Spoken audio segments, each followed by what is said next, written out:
Yo, what's going on, everyone? This is Atlas the Plug, and I am here with my amazing co-host, Riser in the building. Doobie Duke Sims. Doobie Duke. Shout out to Mount Gosha, who is not here today. We do have a special guest with us today, and special guest is Perfection. Hey, give it up, give it up, give it up. So I'm a special guest. You are a special guest today. Yes, you are. I just called it a guest, but I guess I'm the feature today. Yeah. Thank you for coming. What number guests? We are episode 9. No, but how many guests have we had? Let's see. Cruz. Lewis. Genius. Genius. So that's 4. If you count. We had Greg last week. It was 5. 6. I'm guests. the first girl. First female. This is correct. Yeah. Oh, shit. Shout out to that. Representing for the female. For the ladies. Yeah, but it is an honor to have you here today. Like individually, we all kind of know each other and have different things going on. But to have you here, because you do so many things for people that don't know. It's like, you're managing the studio, you're a music producer, you're a stylist, you design your own clothes, you're just like entrepreneur all around. And I think that's like super dope. So first off, let's just start with like, how did you get into where did like the music start from for you? Music's really in my family. It's funny actually because I have my dad was a musician with his brothers and sisters, so that's really where I get my the creative side of things is from my dad, and I've always realized that. But what did he do? Like, what did your dad do? He played an instrument? He played instruments, and him and his brothers and sisters had a band in DR, which I found their like a song on YouTube the other day. Yeah, it's so interesting when you have like family that like. You realize, whoa, like that's where it stems from. Yeah. And it's the same with me. So I have family from DR that they were into music. It's the roots. Like I was raised watching my dad do music, right? Like he bought a guitar and was teaching himself how to play the guitar. My uncle, which I'll show you guys the video, was like a professional pianist in DR. It's ridiculous. Wow. He was like amazing. Yeah. So when I was younger, I've always seen my dad, go to Dominican Republic, record music. I remember vividly like his CD, like their CD. So, I've always seen that, and it didn't connect until I decided to want to do music. Like I acknowledged the life, but when I decided to make that my route, I was like, oh shit, it took me back to when I was a kid, seeing my dad do it and being heavily involved. And it's like second nature almost. Yeah, the energy was so there's that. And it's funny, I haven't seen my grandmother in a while, my dad's mom, because just whatever family stuff. Yeah, and then just I'm all over the place. So I finally saw her the other day. We were speaking, and she told me about the YouTube, like my dad's music. She's like, they found the music on YouTube, and I was like, please give it to me so I can, What did that feel like? What was the vibe when you heard the music? It was super exciting because, like I said, I vividly remember, like I can picture how the CD looks right now, the cover and everything. So it was like nostalgia, like, seeing it took me back to my childhood, but also like, I was like, oh shit, like I'm doing this now. Wow. Like I'm kind of continuing the dream or whatever. And they're not doing music anymore. Everybody's just married, kids or whatever. But it was really interesting to see that, and to hear the music. It was like, oh shit. And then she showed me a video of my uncle. He passed away, unfortunately, a couple years ago, but him playing the piano. And it was like, I'm going to show you guys. What the fuck? Yeah. And, I was just excited and like, kind of like in awe, right.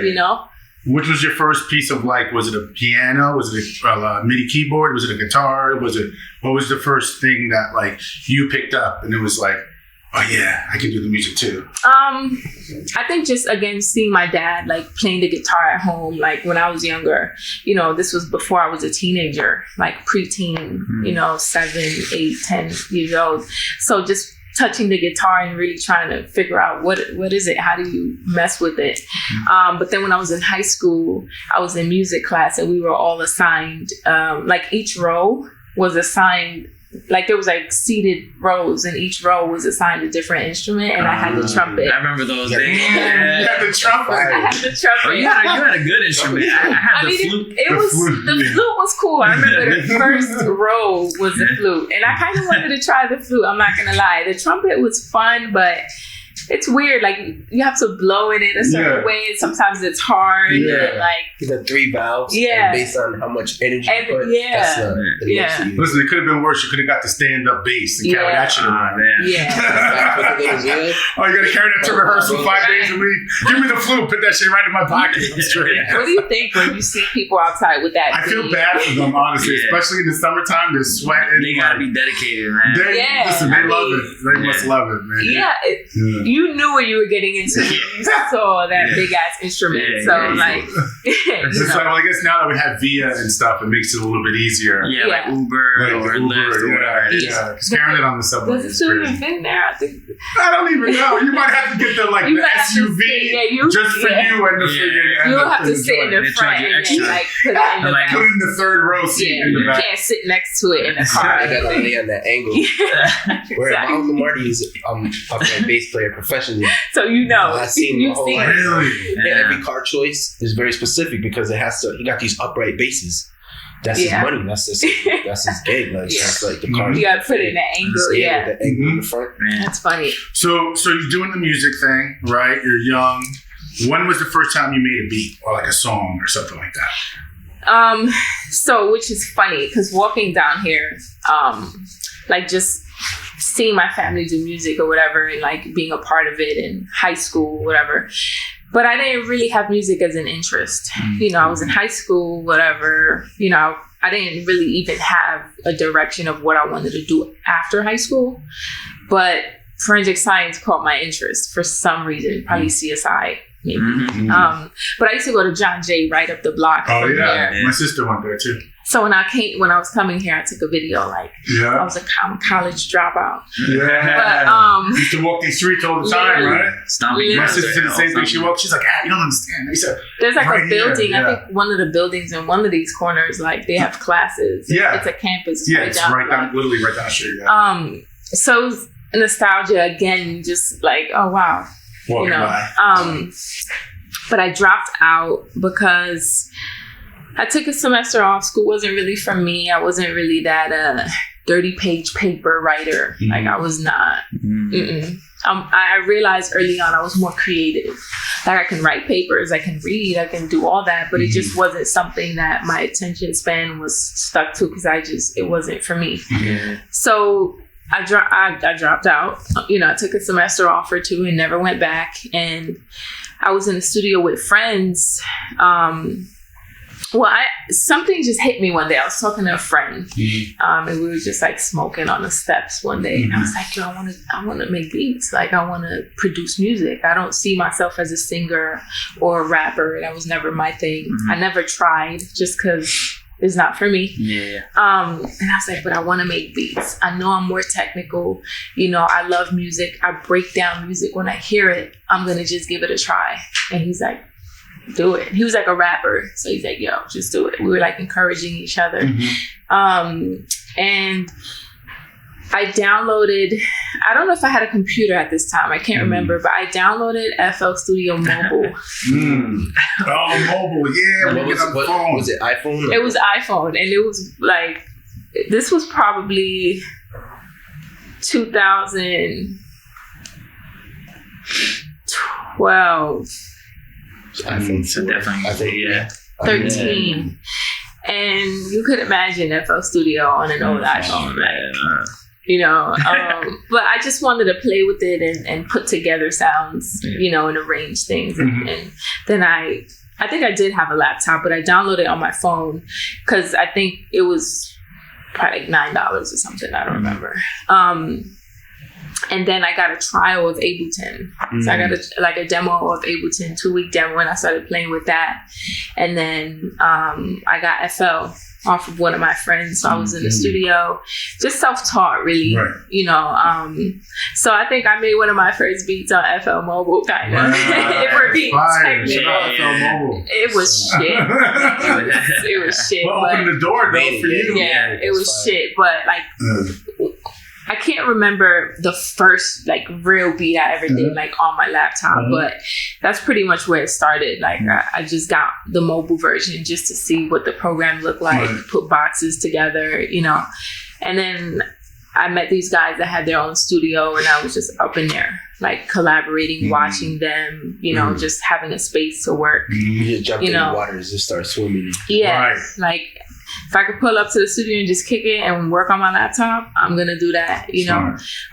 So that's really what it was. And then I decided that I wanted to take my experience to the next level. I wanted to learn more. So I wanted to go to engineering school. I decided to look into IAR. And I went, I had like a consultation with them, but I didn't really like it. Like, I walked into the school and I wasn't intrigued. I wasn't like, wow, I need to come here.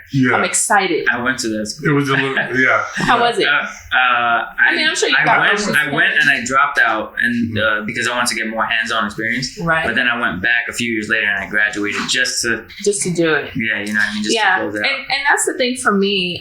I learn one-on-one. I don't need like a class of 25 to learn. You teach me once and I already get it. Especially if you got YouTube. It's better to get the hands-on experience anyway. But even me, like, you give me directions, I have a good memory, I pay attention to details, like I know how to multitask, all that. So you teach me, I get it. I might need to watch it 2 or 3 times just to really, but I'm a quick learner. So it just wasn't interesting to me to sit in a class with 25 students and you know, that whole classroom thing again. And I didn't feel like it was as hands-on as I expected it to be. And I was just like, I don't really feel like paying money for something that I already don't feel enthusiastic about, you know? I feel like it's like if you know about EQs and you know about like frequencies, low frequency, what instrument makes different frequencies, how to deal with compression, mastering, what is the purpose of these type of things. I mean, that's like all engineering school can teach you anyways, other than like, this is a 1/4-inch cable, this is an XLR cable. Like, plug it in here. Like, if you try to build a studio and you want to connect snakes and you want to solder stuff, it's like, or you want to try to make a beat, it's like, just throw the EQ. That sounds good. And I already kind of like, you know, through my like experience on my own, I kind of already knew the concept of engineering and everything. And I've seen it, you know, I've tried it. I engineered my own stuff. Obviously, I wasn't at a level, and that's why I wanted more experience. But I left the school and I was just like, So how do you go, and I don't want to jump too far, but how do you go from that to managing one of the biggest, best, you know, top studios in New York at Engine Room? Like, you went from... So being that I didn't want to go to IAR, I had a friend who was an intern at Engine Room. So I've known him, his name's Joey. He goes by Sloppy Joe Beats. Sloppy Joe Beats. You know Sloppy Joe? Yeah. So I've known Sloppy for about 11 years now. Really? Because he grew up with my cousin. So him and my cousin live across the street from each other. Like, grew up together, middle school. Like, they were raised on that block. They were born on that block. So when I used to go visit her in the summer, I met him and we became friends. And he knew that I wanted to do music. I was into it. So was he. He went to SAE, I believe. And I told him I wanted to go to IAR, and I told him what my issue was. And he's like, well, you know, Engine Room is kind of doing a similar program to like IAR. Like, they were doing kind of like their own little engine, like audio technology academy. You should look into it. So my life has always been like random, but everything always connected one way or the other. That's dope, because I think a lot of people even at that time didn't know about that. It was like always like IAR or but it was something that they were trying, right? And they're actually bringing it back now. They're making it a real school. But that was like their first time trying it, just to see like can we do this? How would it work? So I was a part of that, and I was working with Angela Yee already in like the fashion world for a couple years. And ironically, she knew the manager of Engine Room, Scott Lee, for 20 years. So Joey was like, you know Angela. Yeah. Angela knows Scott. I work here. You're trying to go to engineering school. They're kind of doing a program. You should just come here. That's fire. So I was like, okay, that makes sense. And it was like half the price, and it was more flexible, and it was less students. And I was actually learning in a studio versus like a classroom / B room. That's dope. I mean, that's the power of relationship building, man. Like that's super important. So like with Scott, I spoke to Scott obviously because they were like trying to, they wanted to know about the students. They wanted to kind of filter out who everyone was. So he already found out that I had a relationship with Angela, and she like gave me the cosign, and he's like, we had a conversation. He's like, you're good. Like, so I did that for about 4 or 5 months maybe. And it was good. I learned stuff, but I think what I got most out of it was more relationships and the opportunity to continue to work there. So Scott asked me to intern after the program. He's like, can you come here twice a week, help us with our social media? So I was like, all right, whatever. I was still working at the shop. So I didn't have too much time, but I'll come like 4 hours twice a week. And I interned for like 2 months, and I did some work, and he was like, wow, I need you to work for me. So he's like, I want to hire you. So he actually kind of like fired somebody to hire me, which I felt a little bad. But it was the energy you were bringing was so positive. I felt bad, but I was like, and he's like, do you want the job? And I had to leave my higher paying job for that. But I took it as like, I need to do Get your foot in the door. Like, there's no way something else is going to align I think that's probably like the moment where a lot of people, they're like, I don't know, like when you have that job that's like, it's I actually wanted to leave that job. Okay. Like, and I told myself, I was like, this is the last, because it was a boutique, but it was still retail, right? Like I'm still like at a shop for 8 hours trying to sell to you, because that's what it was. It wasn't like you come. It was like H&M. It's called 3 and Y's in Soho. 3 and Y, okay. It's like it's not a chain. But shout out to the people that have a steady income with a retail job, and they take a risk like you did. Yeah, for sure. Because I did the same thing. I was working for H&M. Yeah, I took a risk. So, but that store wasn't like H&M where you come grab. We actually had to like sell to you. So there was like that factor. The shop or right. So like I have to make the money. Wow. You know what I mean? So like that became a lot sometimes, and I just told myself this is my last retail job. Like anything I do next has to be fully in music. So I put that in the air already. So once I got that offer, I was like, man, like, why would I say no? Everything just made sense. So, I interned for 2 weeks and then 2 months, and then they hired me to like, be the manager, like the assistant manager. So I did that for 4.5 years, and now I'm here. Now you're here. No, it's interesting, and I was going to wait to talk about it, but you kind of brought it up. So you also work with Angie on Lip Service, or her podcast that she does. And you guys have a relationship for a long time, and she's the one that helped get you into Engine Room, right? So where did that relationship bubble from? Like, if you Angela? Yeah. So at 3 and Y, so when I used to work at the boutique, we used to have a lot of high-end clients because it was a clientele-based boutique. We used to have fly shit. It was pricey. It was like on Mercer Street where a lot of the other high-end boutiques are. So we used to get people with money. We used to get artists, stylists. We had like Janelle Monáe stylists came. We used to work with BET, Bravo, VH1, all of that kind of thing. So Angela just happened to walk in the store one day because she was recording a show. I forget the name, but it was on, I think it was on VH1 or BT. I'm not sure. One of those. This was back in 2012. Okay. Yeah, 2012. So they were looking for a location to scout and film. Kind of like if you see like reality shows, shows on TV where they're going in the shop. Yeah, there's a shop having a conversation kind of thing. If you were down with that, like, would you? Yeah. So they were looking for a place, and they came to us and they asked if they could record. And Angela was one of the people that they were recording. So after they recorded, she looked around the store and she loved what we had, and she's like, I'm gonna come back. And she came back because The Breakfast Club isn't that far from there. So it was in the area. She liked this. I think she bought something that day and then she just kept coming back. Kept coming back. So every time she needed like something for a show or for an event, she'd come and like buy something. So I ended up just helping her in that sense, like helping her pick clothes, giving her clothes for the shows and stuff. Yeah. Yeah. So then one day she was like, oh, take my number. You should come out with me one night. I was like, okay. So I took her number, and then like that's pretty much where it started. And I was just like hang out with her, go to some of her events, go out with her. And I was still working in the shop, so she'd still come to the shop and stuff like that. You guys became friends. Yeah. She saw something in you and she was like, glowed up, right? She feel like you saw the glow. Glowed up. She saw the glow. So when did the clothing start for you? Because I know, like, you're selling your hoodie, like your merch now, and then you do one-off pieces, and you were a stylist and stuff. When did that start for you? Because then you're doing the music thing. So I was always into fashion. I mean, again, I got that from my dad. My dad was also a designer. Like, he made his own clothes. His brother, my uncle, now has his own like tailored shop where they create clothes for people. So that's also been in my blood too. Like, my father's side of the family has always been like very creative, and they're entrepreneurs, like having different businesses and skills. My dad was a professional photographer, all of that. They tried everything.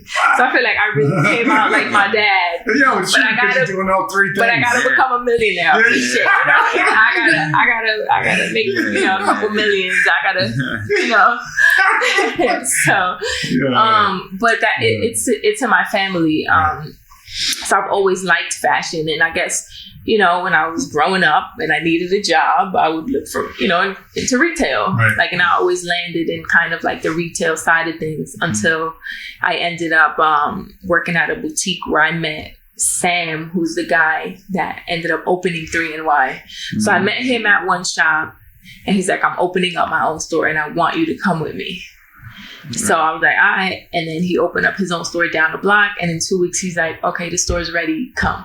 So we like, I helped him build the store from the ground up. Right. And he was great. Like, he amazing in fashion, so I learned a lot from him. And, fashion again was in my family. I grew up in it. And then I just ended up in that lane. Like, when I started working in the boutique, that really expanded my knowledge of fashion, because I met people from all over the world that used to shop with us, just hands-on with high-end fabric, high-end quality, learning fits, learning what's cool, like all of that. And that was always in me. I always liked interesting, unique things, and that stuck with me. And I always wanted to make my own clothes, but then it was just one day I told myself, like, I'm gonna just learn how to sew. Oh, that's fire. You know how to sew? Yeah. So I was like, fuck it. So I took like a sewing class, got a sewing machine, and then I was like, I'm gonna just make my own shit. Because a lot of times I don't like wearing stuff that people have. I like just wearing different things. So I figured if I buy my own cool fabric, I can like make my own shit and not look like anybody. That's true. Sounds like you and Doobie have a lot in common. I definitely been listening to you, like, because like how I got into fashion too is like I always loved fashion, like being in a band, dressed in fashion. But it wasn't until like I opened up a shop in Williamsburg. And it's a print shop, silkscreen, and I also have a vinyl cutter and heat press.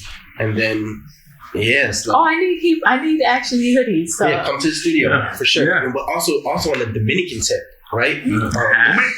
Baby G, the lead singer of Shinobi Ninja, is Dominican. That's my girl, right? Wow. And we had my daughter was born like 20 months ago. So I live in a small Dominican town in Lawrence, Massachusetts. Wow. And there's a thrift store in Lawrence, Massachusetts. And every week they have the color of the week, and that would be $1. Doesn't matter what it is. It could be a jacket, it could be a t-shirt, a sweatshirt, a hoodie. It's $1. So I started going there, and the average person that shops there is like a 60-year-old Dominican woman. So I just go in there, just like boop, and I just go through everything, and I come out like this, boom. And then every Thursday they change up the color.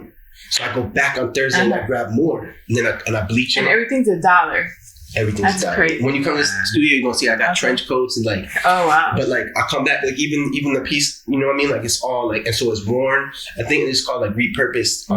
But it's like, yo, and then so I started getting the fashions. Like, yeah, like there's a wave. You know what I mean? I don't know how to sew. I've been looking for somebody to sew, and then also somebody with a pen game. Yeah, Crazy like pen sketch. game. Or To sketching. we'll combine. Yo. Yeah. We'll combine. I might know somebody for you. Yeah. That's some straight transformers. Like when you think about fashion, it's like you have some people that can get the fabrics, Yeah. right? You have a vision of colors and concepts. Yeah, there's so much that comes with that. Yeah. That so much to it, you know, and it really takes a team. Like you can do it all, but like you said, it's like, you know, the colors, like even the direction of the entire collection, sourcing the fabric, it's a lot. So I'm, you know, like I wanted to create my own collection and I'm in the process of doing that, but I realized that I need to take my time because it is a lot. Like I don't know how to really, like I can draw ideas, but to do like fashion sketches, I don't know how to do that. Yo, we need somebody with a pen game. Right. Whoever's watching this right now, yo, DM us. Yeah. Whoever. Leave a comment, DM us. Comment. Yo, show us your pen. But yeah, send that over. I do know some people too, but leave a comment. Yeah. We'll filter it out. But yeah, so that's, you know. So what is it now? So what are you working on now? What is it like are you looking for? Oh, you were also DJing too. Or is that still a thing? I took a couple DJ gigs with Adam and Yeah. Jill. She fronted, yo. Yes, she is DJing. Yeah. If you need Love Perfection is her social media. Shoot her, hit her booking people. We did like have her one or hit two my shows. manager. People. And yo, yes, Yeah, she we is did DJing. do a couple We did sets one or two together. sets. I haven't DJ'd in a while. It's something that I do want to get into, but it's not something that I've thought too much about. Right. But you know, maybe it's something that I should think about because it is an opportunity. Preach be getting on my ass. Come on, about Preach it. knows. Preach is always- Smart guy. Shout out to Preach. Preach is always on my ass about it. Preach gotta, Preach gotta be my manager. You know, I got Riser his first DJ gig. Yeah, I did. Got me my first official DJ gig opening for Illmind. That was crazy. That's fire. Yeah, and you want to tell them the story real quick? 2016, you put up a post, you and Ill put up a post saying looking for producer DJs in New York. I was in a session with one of my friends and he's like writing and I'm like, I took a screenshot of the post and I was like, I'm gonna get back to it. But then something just told me, just send some shit right now. Yeah. This guy hits me up on Twitter. No, you sent me like the eye emoji, like I see you. And then you called me because my phone number was in the email. Right. And he's like, yo, how would you like to open up for Illmind? I was like, I don't DJ though. You're like, you got 2 weeks to learn. That's exactly what I said. So Yeah. you got 2 weeks to learn. Figure it out. 2 weeks to You learn. got the YouTubes and the Googles. That's Yeah. definitely at. And then sure enough, man, my man came through and killed it. And then ever since then, like now he's curating his own events. He's DJing his own stuff and doing his own thing.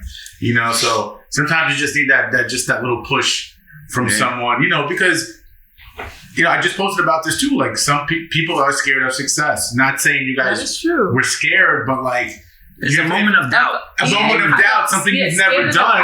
I'd be scared too, and you know what I mean. So sometimes it takes someone just be like, it's almost like when you're at the cliff, or like you're gonna jump into the pool, and you're like this, and someone just goes, and then you're in the pool, and you're in there swimming, and then you're like, you know what, I'm gonna do it again. Then you jump off yourself the next time, and then now you're doing flips and jumping in the pool and all kinds of stuff. I think that ties into your story a lot too, like how there's certain people that kind of played the advocate, they play that role where it's like you knew like that you had the talent or the skill or even just the mindset to go the next step and the next step and the next step. But it took like those little moments, like maybe you didn't have the doubt, but maybe you weren't sure. You know what I mean? You're just like, I don't know, should I get into that? Like, I want to make beats, but like, and then the person's like, yeah, make beats, do it. You know what I mean? Or like, get into fashion. Like, I got a store, come here. Like, you know, do this, do that, do the engine room thing. And because you made those decisions, it led up to you like being on the Glowed Up show. Yeah. You know what I mean? Yeah. Working at the engine room anymore? So I was managing it for about 4.5 years, but I kind of took a step down just to focus more on myself creatively because, you know, it was great managing a studio and I learned so much and met so many people. And she still works out of it too, and put so much work in, but the 9-to-5 aspect was kind of clouding my creativity. And ultimately, I want to be a creative. I want to be a producer. And, you know, I mean, I did need the money, but I just felt like at that point I had to make a sacrifice. And it was hard. Like I definitely you know, beat myself up a lot and try to figure out if I should do this. And nowadays, you know, I'm going to be 30. I'm still young. But through life's experiences and in these last couple of years, I realized that I need to like go with what I feel. Like what, and like when I feel something's bothering me, it's not right. So I just felt like it's time to go. Like I felt it. Just there was nothing else I can do. I You just put in the felt time, like it it's was time time to- to go. And I just took that risk, and it's been good. It's been scary, you know, like just being an entrepreneur and like doing it on your own and freelancing. Got it. You got it. It's a new era. I've been surviving. I've survived. You know what I get from this whole interview? Like never having sat with you more than maybe it's like we smoked weed and chilled. Like, but I feel like of like the whole arc that you told me of like or expressed is like you just kept going with the flow. Like there was never one point where you had ever overthunk anything, where like the universe wasn't gonna be by your side. Like every jump was perfect, and like as an artist, like you're just respecting that inner voice. But you know what's hard though is I feel like now I definitely haven't accomplished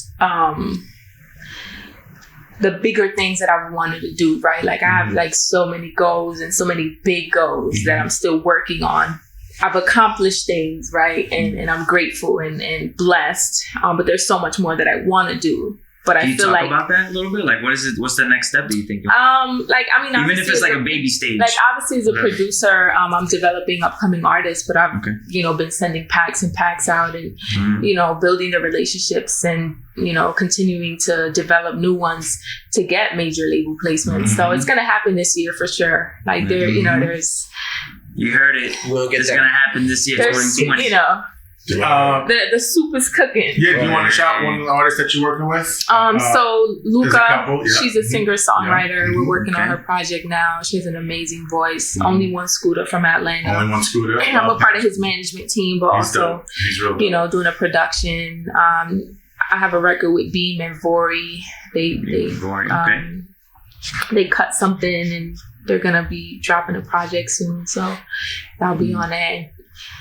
A couple people have recorded some tracks, but it's just a matter of them dropping it, you know, like from the majors, and that's like one of my smaller goals, really, because you know, as a producer, it's so good making music with my friends. Like I love it, you That's know. the best. And I want that music to be heard on a larger scale.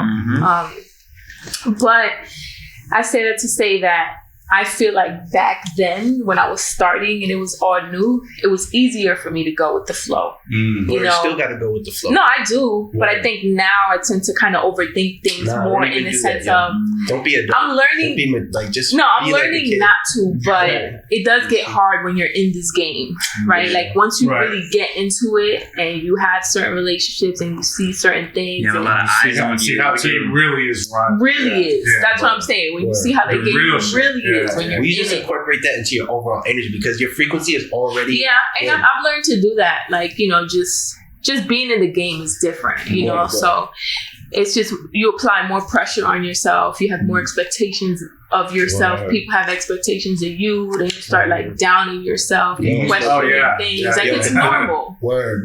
you know. It's like So the more successful you get, the Yeah. kind of like more you doubt yourself, but then you forget that you got there. Because yeah, Right. and- That but was that- you. But then the more you see, But which those is are like, the damn, moments, you know what I yeah, mean? It's a little bit of everything. But that's the journey. Like, you know, you start to doubt yourself, but then you have to remember, like, wait, come on. Yeah. And that's what I do is, you know, I've had more moments of that, like in the last maybe year or two, but I feel like I'm getting out of that space where I'm like, look at where you are, like, Yeah. because of, you know, all that you've done. Yeah. So like, even if you have a bad thought or a doubt, just remember all the other times that like your you were good. Rolodex, like her Rolodex. I bet you if I went through it from A to Z, what? Yeah. The context in there? Pretty crazy. What? She got it right in the palm of her fucking hand right now. So you know, but that is funny because it's like the higher you climb the ladder, you know, sometimes the harder things get. Like like people may think it gets easier, and in certain areas it does, you know, but it's still certain things are hard. But I try to remind myself like you got here for a reason, and it's just funny. I tweeted this yesterday, like sometimes I'm in awe of like the rooms God be putting me in, because like random shit happens to me. Like last night I was like I randomly went to engine room because somebody wanted me to meet someone else, and I wasn't even gonna go, but I'm like, all right, I told him I was gonna come today. And I end up like with this writer that works for Beyonce. Wow. And she's like, send me like, I played her like 7 records. She's like, yo, send me all of them. Wow. So like random shit like that happens where I'm like, not so random though. At the same time though, but I feel like Facts, I feel like you're never going to create the opportunity will never be with you at your crib. Like the opportunity is always in the community, and then based on your vibrations and frequencies of how you're flowing, people will vibe and reach you. You gotta you put yourself there, and they'll be like, you know what? I need the sample pack. Like, but if your vibe is like, it just didn't even like your energy to like no sample pack for you. You can still be in the room though. I'm definitely a firm believer in what you just said, and plus your story is like a perfect reflection of that, because like how you just said, like the opportunity doesn't appear at the crib. That's where you kind of just like, that's the incubator. That's where you're manifested in your head. Like, and then sometimes that's also where the self-doubt comes, because you're in there for so long, putting in the hours, putting in the work, and no one gets to hear it. But then you get in a room where Beyonce's writing, and they're like, yo, I want all 7 beats. And if you didn't go, that probably wouldn't have happened. And they say the hardest part is showing up. And that's, I literally told myself people don't really understand that. Sometimes they're like, you know what? Nah, I know my beats. I'm in the crib cooking up. Like, sure, you're never gonna get much out of just being in the crib. Never. Yeah, I mean, you can get far in this era. Like, you know, there's a lot of people that I know on a computer, really, if you're like good at that really popping. But if you're trying to get out like there, developing relationships with is artists, most important, especially in this face. game. And I've done that over the years. It's like develop genuine relationships with a lot of people in the game, where a lot of these people are my friends. Yeah, you know, where I just like, where we can text and not even talk about music. Like I'm not even gonna tell you to listen to a beat. We're gonna talk about some other bullshit. It's not some fake stuff. It's like you have an actual genuine relationship. And it's like if we're in each other's city, we hang out and grab lunch. And we just bullshit. Like we don't have to. It don't always have to feel transactional. Like, hey, listen to this, because that's not genuine. And I feel like I've been able to do what I do by building genuine relationships, organically, like not because I need something from you, but we have a mutual interest. You know, we kind of are in the same world, and you're cool as fuck. You know, and so the vibe is so much better. You joke around like, oh, you like the Jets, and the Jets lost. You're like, your team sucks. It just makes it that much better, because like when, like even in the studio with my friends, it's so organic. You know, we go upstairs, we bring our hookah. One of the guys brings his hookah. Literally every session, like a lot of it is more talking and vibing, we go to the mezz, we put on the red lights. He brings his hookah, we bring weed, ton of snacks, maybe liquor sometimes, and we just vibe, laugh, talk shit, joke. Back to the beat. You know, and then we just stop. Shit, the game. Let me know when those sessions are going now. So, and then we'll sometimes be there till 4 or 5 in the morning, just cooking up, and it's organic and it's fun, and that's why I love building those relationships and being in those environments, because it makes it that much more genuine. So even when I play those beats, they go harder because it's that's so real. I think like even on like levels that people like really like, oh damn, that's an artist I really look up to, right? Because I think like I saw when 40, Drake, and somebody else was working with Alicia Keys, what they did before they even started the session, they're like, yo, what are you listening to these days? Like, just play me some stuff that you're like, you know. And I actually tried that with an artist like last week. And I'm like, yo, before we get into it, like just play 3 tracks that you're feeling right now. And then like the other person in the room, yo, play 3 things you're feeling. Like it could be old school, new school, whatever. And that really created an aura for the session. You know, there's different ways you can go about it. It depends. Like, you know, your friend bringing in the hookah, the lights, like I love that shit. You know what I mean? Like it really brings sets the tone. It sets the tone, and it also gives you a sense of like, yo, it's not transactional. We're here to build an experience together and create something that feels organic within the group. And I hate the term, but it just came to my mind. You're also like curating the vibe, like the energy, because you're not just walking in like, okay, play that beat, let's record, let's write. Like, I like it. I don't like it. Like, next one. I like how like you gotta no, it's like, okay, walk in and junior high rapper, play beat, okay, right, record. It's more like laid back, you play music, you talk about it, everybody gets in the zone. It's when it happens, it happens. Let's get to work. Like everybody loosened up and comfortable. Yo, I remember when we did the Human album on Roseville, when there was Joel Ortiz from Slaughterhouse. and Joel Ortiz and Illmind produced it, and all this literally like the sessions were amazing. It was so much fun. You learned so much, but the sessions honestly was like 80% of this, what we're talking about, just hanging out, talking about joking, the vibe, getting the vibe, and 20% of like making the music. Like that came so easy to them. Yeah. Like I literally seen Illmind and Joel knock out records like it was nothing. You know what I'm saying? But it was really just about the vibe. I remember one session we sat and talked about aliens. Seriously, for like 2-3 hours. It was by the way, it was a 4-hour, we were booked for 4 hours. Yeah. From 1 to 3 p.m. we talked about aliens and space and like UFOs. You're paying money to talk about aliens? Right. No, but you know what I'm saying? Well, no, listen to this. No, but listen to this. This was at Rose. Listen to this. And then the last hour, maybe Joel went in and knocked out seriously probably like 2 or 3 records, right? And I remember when Joel left, he said, when we were laughing, like, yo, this whole session, we were like talking about aliens, and Joel said, he goes, sometimes that's what the studio is just about.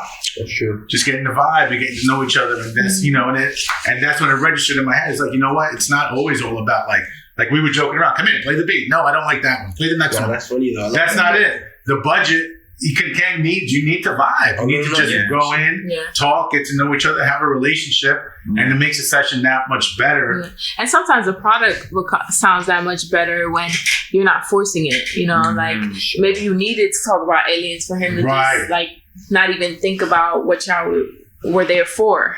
Like maybe after that conversation of aliens or whatever, he was just chilling and more comfortable. When I was like, wonder when he wrote his verse. It doesn't feel like you're like uptight. Yeah, like move. Record. That's really 1,000. That's 1,000% true. And I really, if you ask someone, how was your day? You know what I mean? Like, and you're in the studio, like, and I did this last year. I was working on a project, and I did 16 tracks like this with the artist in the summer.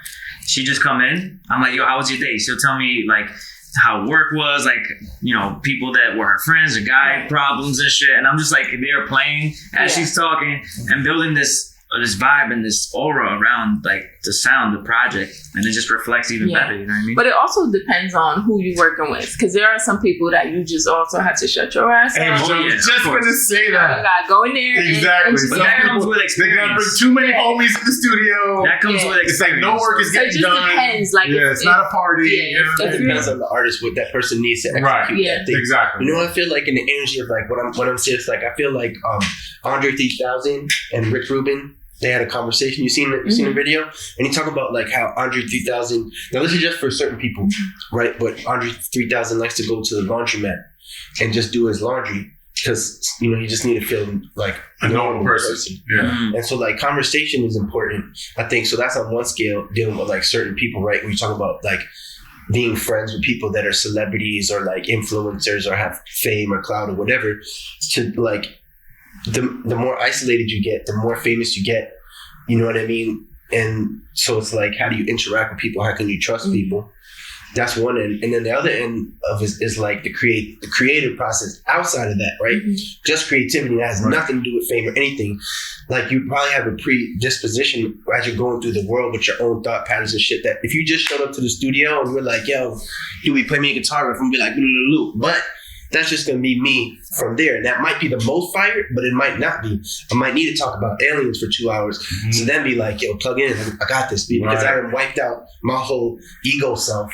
Yeah. And now I'm free to the music. And we just create what the universe wants us to create. When we create what the universe wants us to create, we create those moments. But that also goes back to the conversation we were having about being free. Right? Where like, because even Andre 3000 spoke about that, where he wasn't making music for a while. You know why? Because he just wasn't really feeling it, right? So like that goes back to what I was saying in regards to early on when there weren't no expectations and it was just more free and nothing to worry about. It was easier. I love that. Versus like once you're there, once you're in it, like even Andre, once he's in it, he's seeing all this new music that doesn't really resonate with him because that's not his vibe, and he sees what people are doing and talking about. He starts to sit and it's like, I'm not feeling this. I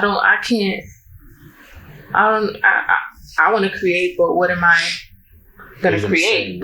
So and then people look at it and it's like, but that's Andre 3000. Like, how do you feel that way? You know, you've done so much. You're already where you at. How do you feel that way? And I think that's like natural. And again, climbing that ladder, those feelings start to come up. And, you know, you need those days where you remind yourself of who you are, or you just end up having a conversation about aliens or some random shit to make you, you know, get back into that element. Yeah. So creativity is very interesting. You know what's cool? It's like, even as like, you know, R&B writers or country singers, it's like when they talk from the heart, like, you know, the heartstrings, and they get real, maybe it's a true story or something that happened to them. Those are the records that sell the best. You know what I mean? Because they just, from the heart, it's just like they just listen. They wrote it down and was like, "This is how I'm feeling. This is how I'm really feeling right now." And it's honest. I think that's what it is. It's honest. So when we see it and we read it, we know that's real. We can feel the vibration. It's almost like an actor of honesty. Exactly. We feel the vibration of like, man, I remember feeling like that too. You know, we've all been there. Honesty, but also vulnerability. Well, that's what I'm saying, right? Because you can be honest without being vulnerable. Absolutely, those are two things. You know, you can tell the truth, but you don't really go in depth and express how you really feel. Right. You know what I mean? Well, the truth is kind of the thing that I think. So I think vulnerability connects to people more because it's deeper.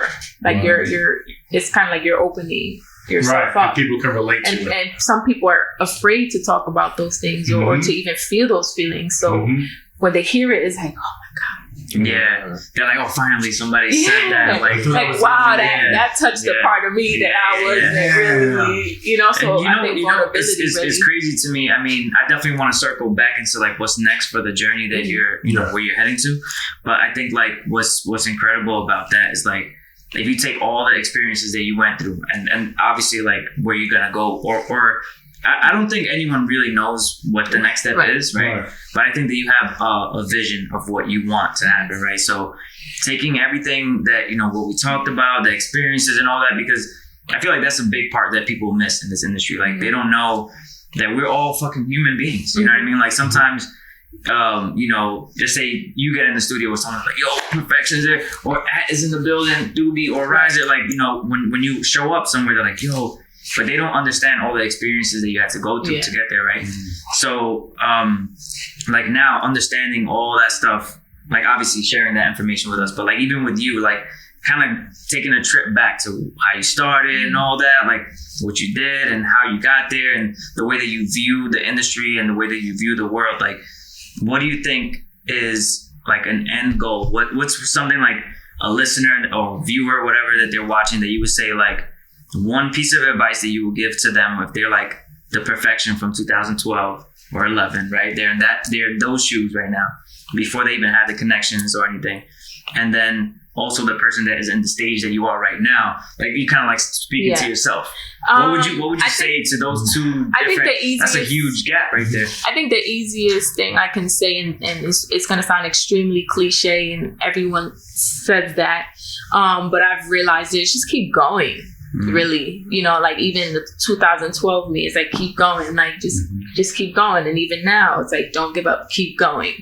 And that's so cliche because everyone says it, and I see even my most successful friends, you know, that like are super successful, and the days where I have doubt or, you know, uncertainty or, you know, just a bad day, I'm like, what the fuck? And they're like, yo, keep going. And I'm like, it's easy for you to say, shit, you got mad money, you know, you comfortable, you could travel every weekend if you wanted to, you know, but it is true. Like even to the point where I'm at, there's so many times where I've texted a couple friends like, yo, I'm done with this shit. Like, I'm about to quit. I'm over it. I'm done producing. I'm about to just go back to retail. Like, I'm tired of everybody. And, you know, the next day I'm like, relax. Hey, what am I talking about? Like, what else am I really going to be doing? Like, you know, the alternative doesn't make me happy. Like, even thinking about it, like, even thinking about quitting what I'm most passionate about, even though it gets difficult to do something that I'm going to probably be miserable at and then have regret. No good. We don't want You know? That's no good. Mm-hmm. That's what I'm saying. So like I think, and I'm just like, just stop talking. Like just keep going. You know what I say too? The people that you surround yourself with will be the people that you become. Yeah. So and even that, like I told one of my friends this yesterday because we were having a conversation about something completely different.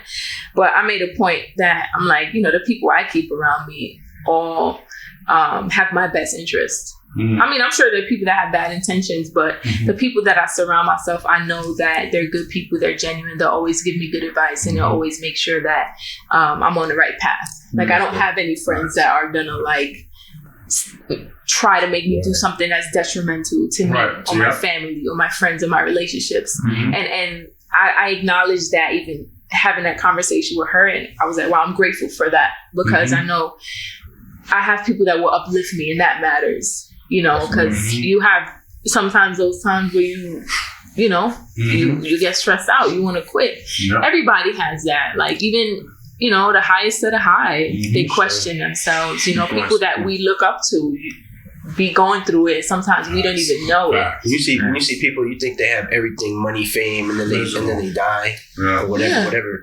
I'm just gonna throw out one more. I don't know how much more time we have. No, we're gonna wrap up soon. But go ahead. Attachment is the root of all suffering. The Buddha, and it's like, what is attachment? Like, what does that really mean? Like, but if you're attached to something from the past or some vision that you haven't accomplished or something that you should already have, how could you ever be in the present? And if you're not in the present, how could you ever create the future? Mm-hmm. In the future and the present, this is where life's really happening is right now.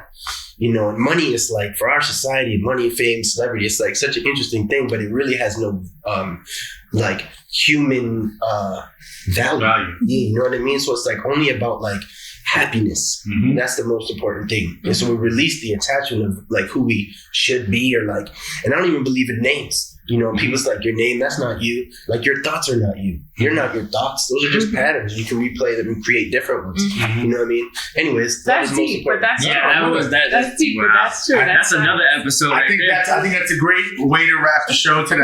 Yeah. Right. But before we do, first off, let's give it a round of applause for perfection. Before we go, perfection, where can people find you? All my handles are Love Perfection. Love Perfection. Say no more. It's all about love. Peace and love. We are the Glowed Up Show. Thank you guys. Make sure you subscribe to the channel. Thanks for having me. This was fun. Thank you for coming and being the first female guest. Right. So dope. And just from having it today, I already see a lot of different things, like adventures are going to be happening tonight. So sure. We appreciate you guys and have a good one. Peace out.